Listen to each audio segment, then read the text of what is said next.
Natalie Glebova, 23, Canada. We're in the top 5. Did you see yourself wearing the crown? I believed that I am good enough to be in the top 5 of Miss Universe. Is that what was going through your head at the time? Yeah. My main concern was, am I going to get through the final answer? Because I wasn't really that confident in answering questions or public speaking at that point. The only thing that saved me, What was it? staying in the present moment. It's just standing there and completely being in surrender to the present moment. I didn't really think about, who is going to win or what's going to happen. I was just like, I'm living my dream now. Whatever is happening, I'm enjoying it. And we were in Thailand. Everywhere we went.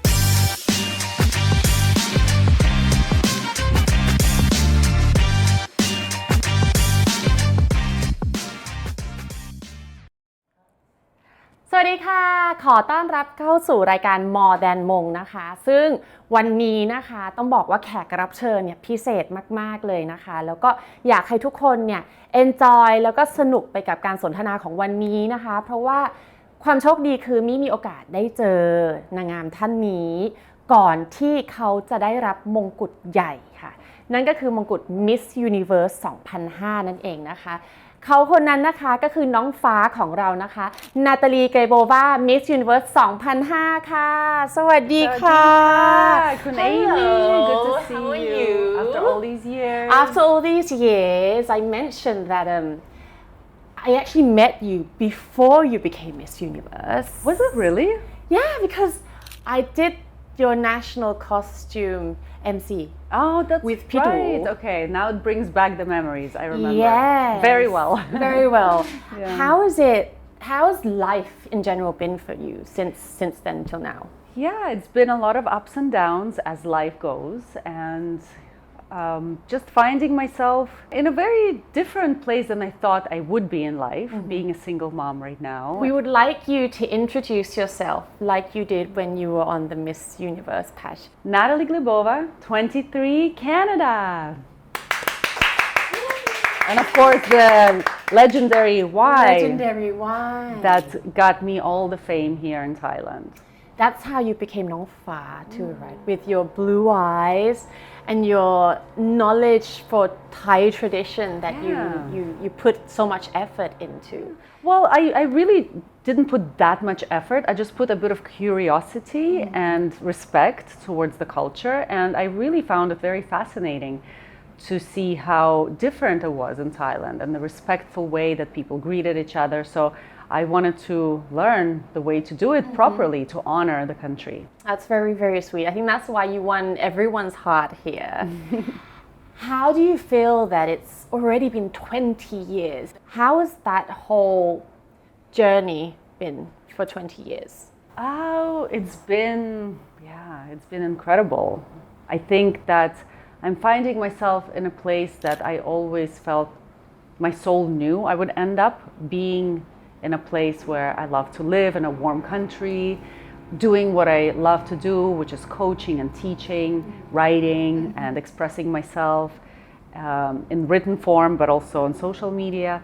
And I think whether I won Miss Universe or not, I think I probably would have found myself in pretty much exactly the same place. Oh, wow. Probably living in Thailand because That's very sweet. Whether I won or not, I think I probably would have gravitated towards Thailand just because I have a very deep connection to here. But winning Miss Universe definitely gave me the most scenic route to my destination. Right. Let's go back to the little Natalie that not all of us know your background. So for example, you were born in Russia, but then you grew up in Canada. So what was that like, being a little girl, a beautiful little girl in Russia, and then having to transition to a different country like maybe Canada? Yeah, it wasn't an easy transition, especially at 13 years old. Okay. And I can say that I am a lot stronger for having gone through that because I had to learn the language. I didn't speak English. When I first came to Canada. I didn't. Was it hard starting at age 13? You know what? The language part was actually the easier part because when you're a child, your brain still absorbs languages Right. very quickly. The tougher part was assimilating and feeling like I belonged, because I did feel like an outsider. And I feel like it's actually the theme of my life, because I left Russia to come to Canada, where I felt like an outsider, an immigrant, labeled as different, as kind of at the beginning fresh off the boat kind of Right. label. And then I, of course, stayed in Canada.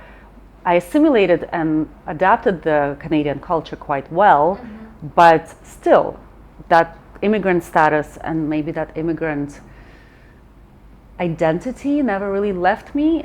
But at the same time, I can feel like I'm at home pretty much anywhere. Right. I think it's just the power of strength that you hold within. Like when I was born in London, and I lived there for 20 years, but I always thought of myself as an outsider as well, if you may say it.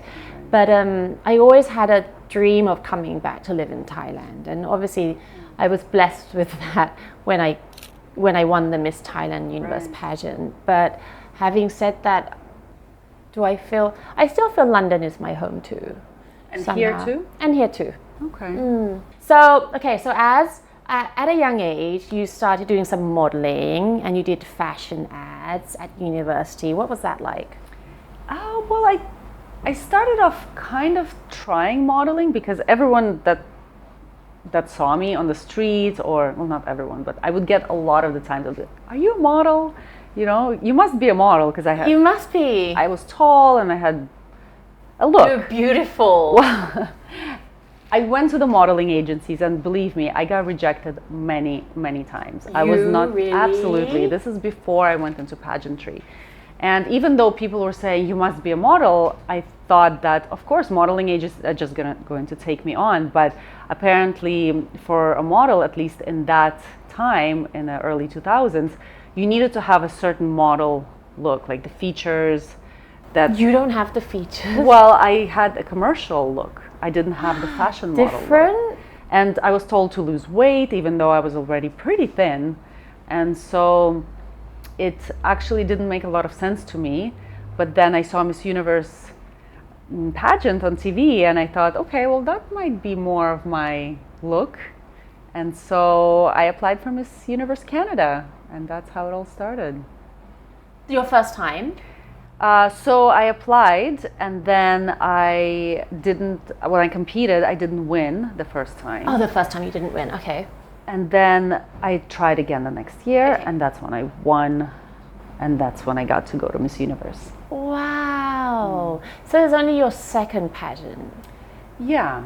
In First, America States, right? in Canada, we have just women Miss from Canada. all over the country, representing from different provinces. Ah, I see. And you can compete as many times as you want. Because before, when I competed, you only had the Miss Thailand Universe, but now with the new rules, you have all the different provinces too. Yeah, so it must be hard to compete now. Now, I think it's harder to compete in the sense that you need to, besides the gorgeous look and the way that you speak and present yourself, you also need to have an amazing social media presence. You need to have a strong online brand, and in general a personal brand. And I think it's a lot more in depth when it comes to pageants now. Whereas before it was kind of like, okay, I'll go to the gym, I'll train myself, I'll train my runway walk, I'll do my speaking, maybe do a bit of charity work and things like that. But now it's like you need to showcase all of that to the world before you even step on that stage. So you think you think having, if you were to compete now, would be completely different to our age, right? Yeah, it's different. It's definitely a lot more involving.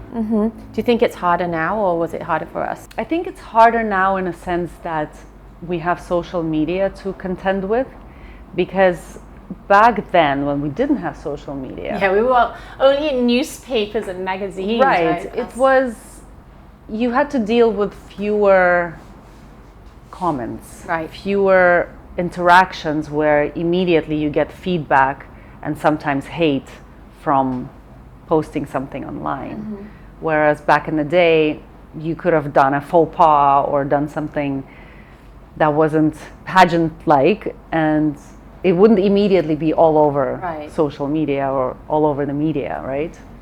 How was the pageantry in Canada different to Thailand? Then did you have to go training camp? Did you have to rehearse? So for you, having been Miss Canada first, and then you travel to Thailand to compete in Miss Universe pageant, is that your belief the day you entered the pageant? I believed that I am good enough to be in the top 5 of Miss Universe. Is that what was going through your head at the time? Yeah, I mean, it wasn't even going through my head. It was almost like a feeling and a knowing. Because it wasn't even thinking. It was just like, I know that I am good enough to be in the top 5. It was just a baseline belief. That's all. And the belief came from the fact that I prepared myself. I felt that I looked the certain part, because it is a beauty pageant, so you have to look a certain way. And I felt that I had that light that I could share with the world, that people could see that light. So until you believe and know deep down, like in your bones, you feel it in your bones, that you deserve to be there. Whether it's top 5, whether it's top 10, whatever. Whether it's to be the winner, I don't care. Whatever you believe in your bones, that's what's going to happen. How was it for you when you flew to Thailand and you went into the training period before the actual? No, was it's it not 2 a weeks? training period. It's the pageant week, or 3 weeks we had. 3 weeks? Was it 3 It weeks? was about 3.5 weeks. So you were here for 3.5 weeks, and then you went through that whole process. Was it hard for you? Oh, I loved it. I loved every minute. I think gratitude for me was the main emotion that I was experiencing. And you know, gratitude. Right. When you're grateful, you just get more of the beautiful things that you're grateful for. And sure, there were challenges. Yes, there were hard times. I kept getting picked to be in one of the first groups for everything. So I had to get up at like 4 a.m. sometimes after having gone to bed after midnight. Right. And, you know, I didn't have actually the wardrobe of the other contestants, because in Canada we don't have any sponsors. I had to go shopping on my own. Besides my evening gown, which I used for both prelims and finals, I didn't really have any other clothing sponsors. Maybe one, but it was really not as easy as some of the other pageant countries. Who had help? Who had the resources, who had the support, and obviously the financial means, because some countries, pageant organizations, they have that means, right?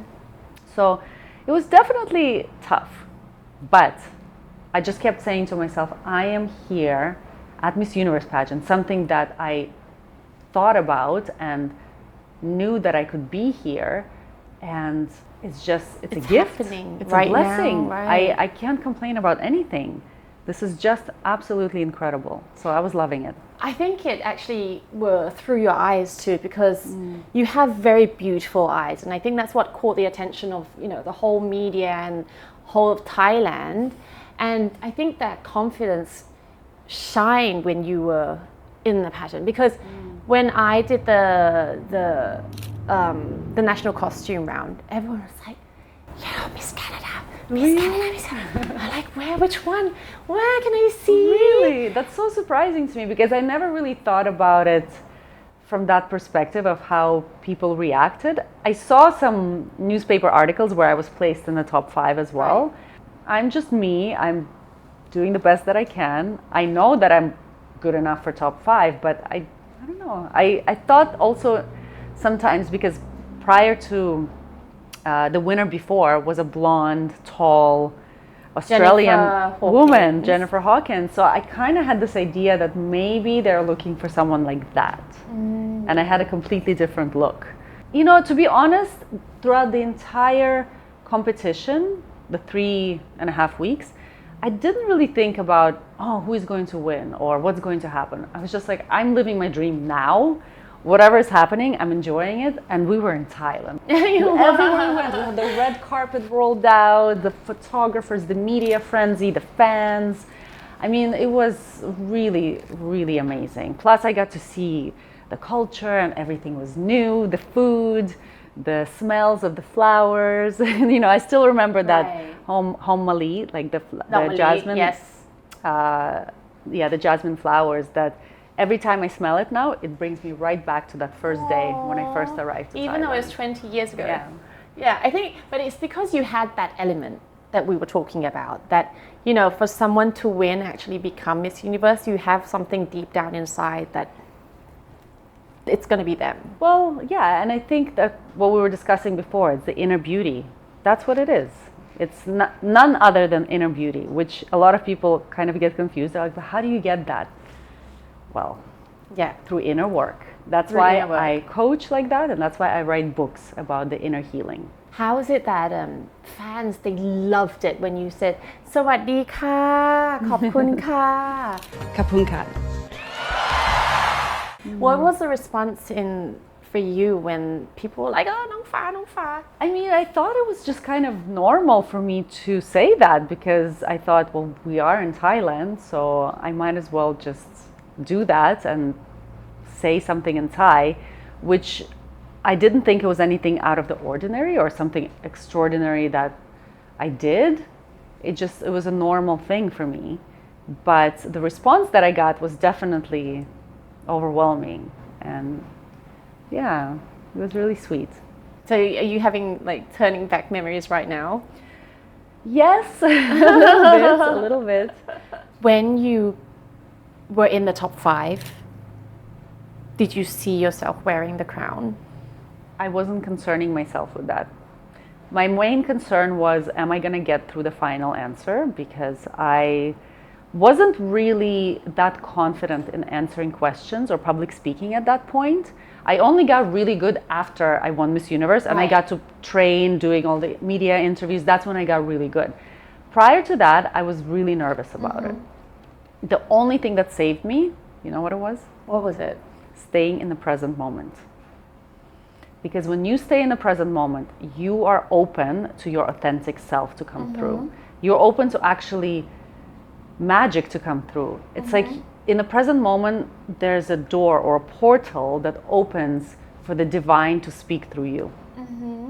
And so I've heard that from other contestants who said that they didn't even know how they answered certain things, like a final question, for example. But it just comes from being so present and so not concerned about what is going to happen and not worried about, am I going to mess up or what's going to be the question, what if I don't know? It's just standing there and completely being in surrender to the present moment. My trick is to feel my feet. As long as you feel your feet. You can feel any part of your body, like hands or focus on your breathing, but I feel like feet is the easiest because you've been standing on the stage in high heels for several hours and your feet are just dying, you know, there's in so much pain. And so using that pain to bring yourself into the body, which is what we call grounding. And this is one of the most important elements of my coaching, is to teach people how to ground themselves in the moment of chaos, in the moment where it counts. How can you bring yourself back into the present moment? Body and breath. And when you do that, magic happens. But you did get a difficult question though. Do you think? Your question was, what is the biggest challenge you've faced in life? What's the biggest challenge in your life? That was the question, yes. And your answer was? Well, I remember it by heart, of course. The biggest challenge in my life is always look on the positive side of things. I consider myself the kind of person who always looks at the glass half full instead of half empty. And even though sometimes in difficult times it might be hard to look at life this way, but I always maintain a positive outlook on life. ขอบคุณค่ะ Goosebumps. Almost word for word. Goosebumps. Oh my god. the fact that you can remember. I stand by this answer 20 years later. Completely, do? I would answer it exactly the same way. The biggest challenge in my life is always trying to stay positive. I consider myself the kind of person who always looks at the glass half full instead of half empty. And even though sometimes in difficult times it's hard to look at life this way, I always try to maintain a positive outlook on life. Kapunka. You wouldn't change a thing. I wouldn't change a thing. Well, for one, it got me the crown. Wow, yes. But secondly, what I found through all the 20 years since then is that it really is the attitude that you adopt that determines your life. Mm-hmm. If you consider yourself glass half full person, and if you change your attitude, it's not the things that change, it's your attitude that makes the things look better. Mm-hmm. So no matter what happens, depending on how you choose to perceive it, is what is going to happen. And 20 years later, I still have fans coming up to me and saying, Natalie, that answer still, I use it to this day to help myself to get through challenging moments. So it definitely touched a lot of people's lives. Because sometimes if you're full, you don't really adapt and take in other people's thoughts, right? When you have a glass that is half full, you can look at it from two different perspectives, whether it's half full or half empty. Half full is obviously positive, half empty is negative. So you can look at anything in your life as that. And it's not even about a full glass, it's literally about when it's at the midpoint. And that's why humans, we always have a choice to see how we want to look at things. So that's what it. When you won, who was the first person you called? I think I just remember probably speaking to my grandparents who were still living in Russia at the time. And they had seen it on the news, right? So they didn't get a chance to watch the show live because it was aired on NBC, I think, at that time. But in Russia, they didn't have that channel. So they had heard it on the local news. And my grandpa he started screaming and saying, calling to my grandma that she won. And so, of course, I remember calling my grandparents. Did you cry? No. You didn't cry? I don't think so. I think I was a bit shocked still for the first couple of days. Really? More like disbelief and not emotional. I didn't feel emotional. I don't think I cried at all for about winning. I do remember when I won Miss Universe Canada, I cried because I was so happy that I was going to Thailand. Oh, really? Yeah. Because I said, it was my dream to go to Miss Universe and it's in Thailand because I've always wanted to come to Thailand. So it was like a double dream come true. But when I won Miss Universe, no, I didn't cry. I didn't have any emotions like that. I just felt content and proud of myself. I think that's the Miss Universe kind of mentality too, probably. Because when I won Miss Thailand Universe, I cried on stage, I think. Really? Because I felt that, what I was thinking was 21 years back, I think it was because, one, I made my mother proud. Two, oh my gosh, it was so hard for me. It was, because it was, I grew up in London and, I grew up with my family, and to having spent those 2 to 3 weeks away from my family and with a lot of beautiful girls, and the competition and the things you had to go through, I thought, oh my God, it's over. I think that's why I cried. It's over, like in a good way. It's done. I've done it. I actually won it. Oh my God, I overcome all those obstacles, because when we did it here, I think a lot of people who've watched the show have heard me say it before, but I think there was a lot of, when you put like 44 girls together, there's a lot of competition, there's a lot of negative stuff, a lot of energy. It's a lot of energy. Not necessarily negative, but there's definitely that female energy that sometimes leads to comparison, sometimes leads to jealousy, sometimes, which is all absolutely normal. And I've experienced all range of emotions during the pageant. I'm sure you did too. The question again is are you going to let those emotions overtake you and get you spiraling into those negative thoughts, or are you going to use the present moment and the grounding techniques to stay centered on why you're here? What are you doing? What's your task here? Right. What is your purpose? Why did you come here? And so, but yes, it can be a little bit overwhelming. It was overwhelming for Yeah. me because I hadn't had, I've never been in that environment before. And the jealousy was very strong when I did it. And I got pranked, I got this and that. Oh my gosh, and I it was- never heard of that before. Yes, I So had sorry you had to go through board that. pins in my shoes. I had I was tripped. It was a lot of things going on at the time. I've always heard of these things happening, but I've never experienced that in any pageant. But then in the end, I just thought, you know what? Just forget it. Just forget about them. Forget about all these things happening. And I had a lot of fun. I had a lot of fun when I did the Miss Thailand Universe pageant. It was just like I'd made new friends and I was enjoying my time there. Like you were enjoying Thailand, I was enjoying Chiang Mai. And it's probably tears of joy at the time. Good. Tears of joy are good. Yes.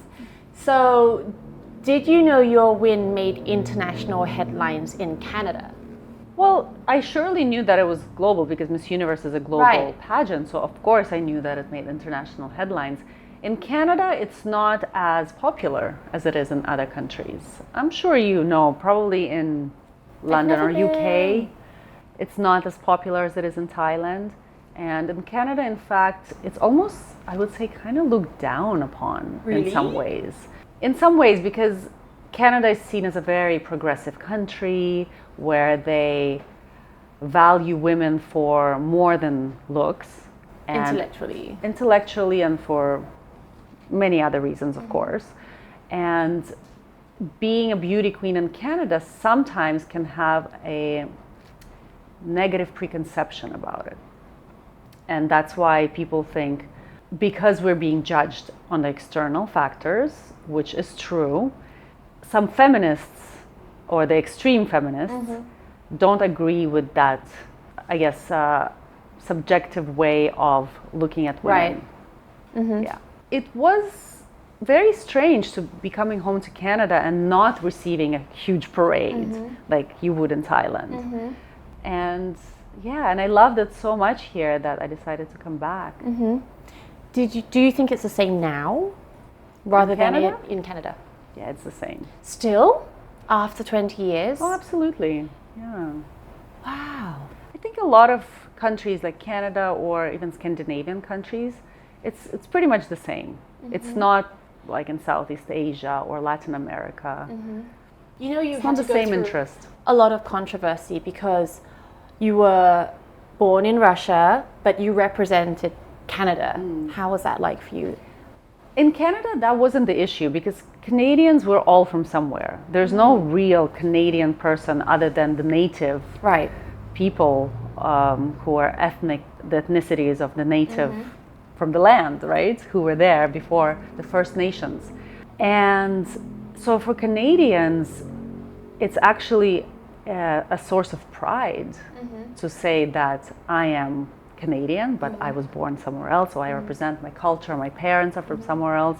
So we pride ourselves on the fact that we are a mosaic of cultures all coming together and calling ourselves Canadian. Oh, that's nice. So I never really faced that. In fact, I opened the door for so many other immigrants to then win Miss Universe Canada, because prior to me, only people who were born in Canada Right. had won. And so it actually opened up a lot of doors for others, and people praised me for that as well. How did you feel that you were a role model for all these people who were considered immigrants in Canada?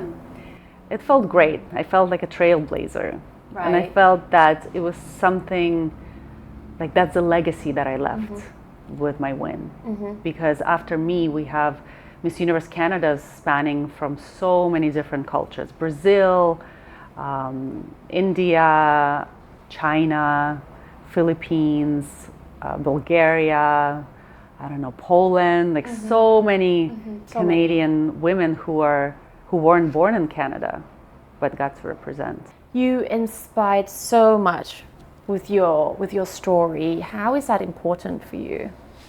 Well, as I said, it's important to pass on the torch, right? Because I was once inspired by somebody. So now it's my job and my duty to pass on that torch and inspire the next generation, who are then going to do to the next generation. So it's a beautiful thing to watch when you see that passing down of the torch. Because I was inspired by Miss Universe 2002, Oksana Fedorova, who was a Russian-born woman representing Russia and won. And she gave me this, I don't know, spark and interest and passion to follow it. And I see, and a lot of women who I train, they say to me, I watched you when I was younger and you inspired that spark in me. And then they will do the same for others. So this is just so important to keep on passing it forward, paying it forward, especially when you have an important message to share. When, after you had won Miss Universe, what was the trigger point that you decided to stay and live in Thailand? Because during the year that I was Miss Universe, I kept coming back to Thailand for several reasons. Some were to do some charity work, others were to do some campaigns. I think I came back for Miss Universe Thailand to help crown the next 2006? Yes. Yes. Who was Charm, yes, Charm. And I just kept coming back and thinking, God, I really love it here. It feels like home, and I felt like I was making so many wonderful connections and making friends. And when I got the opportunity to work with Sing, and they offered me a job to be a brand ambassador, I took it, and I thought, why not? I'll come and stay for a year, because that's the length of the contract, and see what happens. 20 years later, I'm still here. What has been the main energy that has kept you here? The energy of calmness. I don't know how to explain it, because living here in Thailand, I've learned to be more patient. I've learned to be less reactive. I was a New Yorker, right? I came from New York. So when I first came to Thailand, it was all like, go, go, go. Why is everything slow? And, I expect everything now. And Thailand and Thai people taught me how to be more patient, less reactive, more accepting, and more living in surrender. And now when I go back to Canada, US, Europe, or anywhere, I just feel like, wow, people are really, it's a different dimension. Vibe, right. It's a different vibe. Everything just feels a lot more high-strung, stressful, and not as, I feel like here is more spiritual. And I think that's why I deepened into my spiritual journey here, because of Buddhism, because of so many wonderful meditation retreats, and just in general, the ability of people to accept things as they are versus to try to push and control things the way that they want to be. That's what made me stay. I think that's actually changed me too, because coming from London. Right? I think so, because for me, from London, everything was very on point, very uptight a bit for me. And then when I came here, yes, I became, I wouldn't say slower, but yes, more patient. Relaxed. More in acceptance and surrender. Right. Right? What has being a beauty queen given you in the past 20 years? I would say the ability to connect to people from so many different industries, from so many different walks of life, the ability to, because I think the richness of life is determined by the richness of your relationships and the depth of your relationships. And because I've met so many incredible people, and some of my friends really do impress me a lot. Some of the artists and choreographers, makeup artists, or people in the industry, or just in general, wonderful, beautiful souls like yourself, I think that's what it's given me. It's given me the richness of life experience, because I've known some pretty amazing people that I was able to connect to heart. A lot of opportunities opened up. and opportunities to meet like really truly nice people and Beautiful souls. Good energy, good vibes, and yeah, definitely agree with you. It's your time to talk about your book. What is your book about? I've recently launched a book called Temple of Love, A Pilgrimage to the Heart. So the subtitle pretty much says it all. It's a journey that a young woman takes to find the true love that she's seeking. And what she's seeking really is the love that we all want. You know, the fireworks, the Prince Charming. The butterflies. Exactly. Based on a real life story. Of course. Of course. It's not a biographical story. Right. It's a fictional story. But there are many elements from my life, many examples and real life stories. That's very interesting. So we all have to go and buy Natalie's book and see how true it is to you. Yeah. I have to read your book now. I wish I had a copy. I actually was selling it in Phuket in a little store, and it's sold out over there. So how can we buy it online? Well, you can definitely go to Amazon or Barnes and Noble. All the online retailers that sell books are available there. And yeah. Let's touch back on beauty queens now. So you mentioned how they have to have a presence, you know, on social media, and now they have to be like, you know, live streaming and things like that. How has that come into your life? Well, the same way like for everybody else. We learn, we adapt. We go live once in a while. And I like it. I love going live because, again, it gives me an opportunity to meet people from all over the world. And when I coach women from all over the world, I keep thinking, and my lucky stars, and getting that feeling of being blessed, the fact that I get to speak to people from, you know, South Africa, from Norway, from Australia, from Kansas City in America, in Canada, you know, in India. I get to really almost every day I speak to somebody in a different part of the world. And that's so fantastic. We didn't have that opportunity back then. We didn't, no. This is great. And imagine now, the contestants, now that they're all connected on social media, they all keep in touch after the pageant. Right. I mean, I kept in touch with maybe a handful of my fellow beauty queens, sisters. Who are you most close to? Well, so we had a group of Russian-speaking women in Miss Universe, and that was Miss Ukraine, Miss Russia, Miss Georgia, Miss Latvia, Miss Israel, who is also Russian-speaking, and myself. It's a question that I always ask. Who is your favorite beauty queen and why?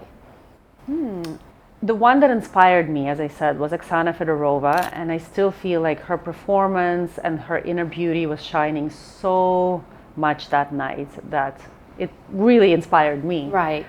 Since then, I've had a few really memorable winners, but one of them that I truly resonated with was Diana Mendoza, who won in 2008, and I got to meet her in New York a few years back, and I got to spend some time with her, and just again, her softness, her authenticity, and the way that she relates to people really made me see the true beauty of who she is. That's nice. Because had now rehearsals. you're a teacher now too, yes? Well, You I train- coach a lot of you coach. a lot of Right. pageant contestants around the world, but they come to me from all over the world, and I just do online coaching, which does not involve at all any styling or runway. I send it to the experts, to the professionals who do that, as I have no interest in dealing with the outside. I deal with the inside. So I teach confidence, mindset, energy, breath work, how to ground yourself, how to present yourself as a brand, as a personal brand. Are there anyone that you can mention that you've coached? Oh, I've coached so many winners, actually. I've been privileged enough to have amazing women come to me. And I haven't had a Miss Universe yet, but I've had one Miss World, Christina Pisco, who was the one before, of course, our lovely Miss Thailand. Opa. Oh, before Opal, yes. So she was my Ah, student. Wow. And I have a Miss Grand International as well. Who's your Miss Isabella Menin. She Oh, was also a student of wow. mine. That's amazing. And I've had many other international winners, maybe smaller pageants, but Miss Teen Eco International, a couple of others, just like several other international pageant winners, but not on the big four. How is it? How did you wake up and suddenly think, I'm gonna help train, I'm gonna help coach the mindset of people who want to be a miss, a beauty Well, I queen? followed those breadcrumbs, because this is the thing that I was interested in. I realized that maybe the older I got or the more removed I became from the entertainment industry, I just stopped becoming interested in the outer beauty, because I started to realize that actually what matters most is inner beauty. And inner beauty is not something that you can get at the gym. It's not something you can get Right. at the doctor's office, or no matter how much makeup or hair or designer clothes you put, inner beauty is not going to shine through. If someone comes to you and says, can you train me? I want to become Miss Universe. What is the first steps that you take? Well, I've created a course. It's a full-on course called Win the Crown, and it's available online for anybody who wants to try it out. Win the crown. Win the crown. It's very obvious. You want to win the crown? There you go. And it has the 5 modules. And I mentioned the first one is all about the mindset. Because I believe everything starts with the mind. In general, in the whole universe, the principle of the universe in philosophical terms, I guess, but also maybe in some other terms, that mind is what creates everything. Until you get that right mindset with the right attitude, with the right belief systems that don't hold you back from believing that you deserve that crown. Now beauty pageants, they're considered like, soft power. What are your feelings on that? I'm still trying to understand this whole concept of soft power. I'm not really sure I quite understand it. Maybe it's a Thai term, because I've never heard it mentioned anywhere else before.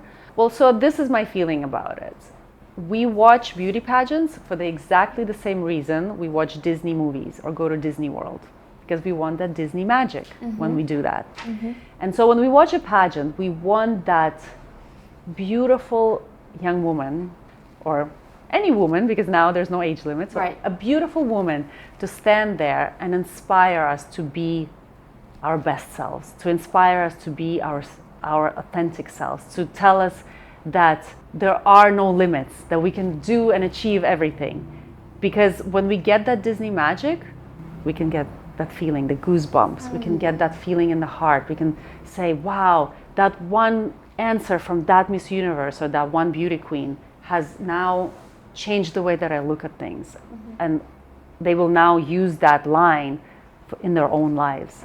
And so that's what, to me, the magic of beauty pageants is. Oh, that's a really good answer. I don't think I could answer like you. I'm sure you have your own beautiful answer.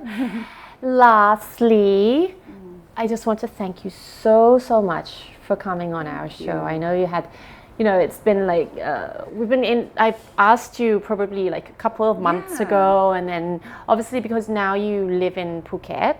Yes. And to come here has been an honor. Thank you. I think you've inspired so many people over the years, and still very inspiring with your journey and everything that you do now. Thank you so much. Is there anything you would like to tell your fans out there? Well, as I said, the fact that I still stand by my answer 20 years later, to look at the glass half full, I also want to add to that anything that happens in your life, adopt this mantra. This is happening for me, not to me. Because sometimes we get challenging moments. Sometimes we get things that are seemingly bad. And we think, why is this happening to me? Why is this happening to me? If you change that perspective, that this is happening for me, because I'm here to grow, I'm here to learn, I'm here to evolve and become a better version of myself, then again, everything changes, and every challenge then becomes an opportunity for growth and even possibly a blessing.